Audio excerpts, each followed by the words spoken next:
Hi everybody, and welcome to this revision video which goes through classical conditioning with a particular focus on the Little Albert experiment conducted by Watson and Rayner. This is part of the psychology of learning topic for stage 2 psychology. Let's get started. So in my previous video, I went through how classical conditioning was discovered and the subsequent experiments done by Ivan Pavlov. So Pavlov's work has had a profound impact on learning theory, which contributed to the development of behavioral psychology. So whilst Pavlov was able to demonstrate classical conditioning in animals, it was Watson and Rayner, pictured here, who demonstrated this phenomenon applied to humans in their infamous yet very controversial experiment with little Albert in 1920. Those of you that have done Year 11 psychology with me will know all about this experiment. Watson and Rayner set out to provide evidence that fear could be a learnt response not only in animals but in humans using the same principles of classical conditioning. So let's do a recap of the experiment first before we go through our demonstration. Albert was between 9 to 11 months old when Watson and Rayner set out to provide experimental evidence that a phobia can be conditioned. So remember, classical conditioning involves an involuntary reflex response, and that's what a phobia is, because it is a reflex response in terms of an increased heart rate, or a phobia response including, like I said, increased heart rate, increased blood pressure, adrenaline release, and so on. So it's involuntary, it's a reflex. So that was the particular response that they were examining. Albert's mother was a nurse in a children's hospital when Watson and Rayner offered to pay her $1 a day for permission to use her son Albert in a psychological experiment. So when he was about 9 months old, his reactions to various stimuli were tested, as pictured here. This included a white rat, a rabbit, a dog, a monkey, masks with and without hair, cotton wool, burning newspapers, and a hammer striking a 4-foot steel bar just behind his head. Now, it's important to note that only the last of these frightened him. So it was only the sound of the steel bar being struck that actually frightened little Albert. When Albert was just 11 months old, the rat and the loud noise were presented together. As Albert reached out to stroke the animal, Watson crept behind the baby and brought the hammer crashing down on the steel bar. Let's go through this in a little bit more detail. After several pairings of the rat and the noise across many, many weeks, Albert reacted with crying and avoidance when the rat was presented without the loud noise. So again, Albert had made an association, which from my previous video you will know, links to the classical conditioning definition, between the white rat and the loud noise. So he reacted with crying and avoidance when the rat was presented, even without the noise being made. The conditioned fear was then generalized to other similar stimuli, even without the pairing. We're going to talk about generalization in my next video. A month later, Albert still showed fear when presented with a white rat. His parents then withdrew him from the study before they had the opportunity, and when I say they, Watson and Rayner, to try and extinguish Albert's phobia. So let's go through this demonstration together. So at first, Albert was presented with a white rat. He did not have a negative reaction to the white rat at all. In fact, he quite enjoyed it.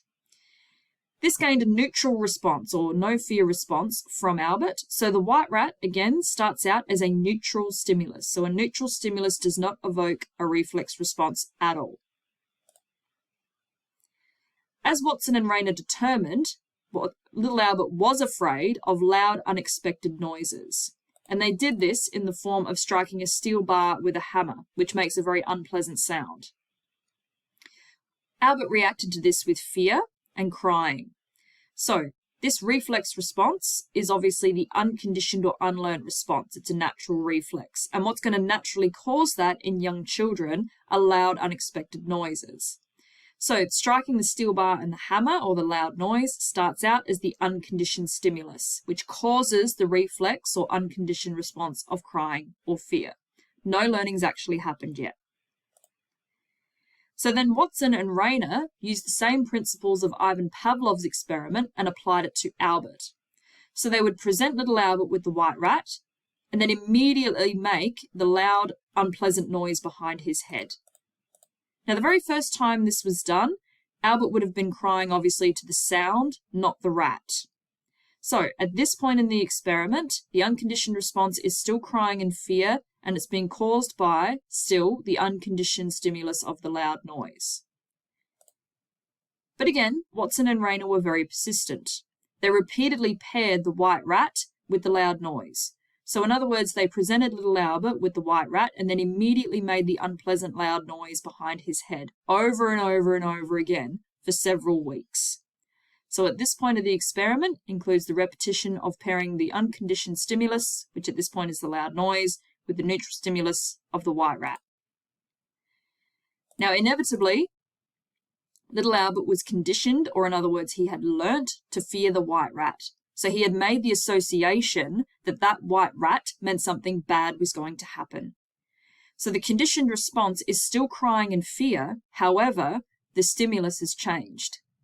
So the conditioned stimulus or learnt stimulus is now the white rat, which causes now the crying and the fear, whereas before the white rat was neutral.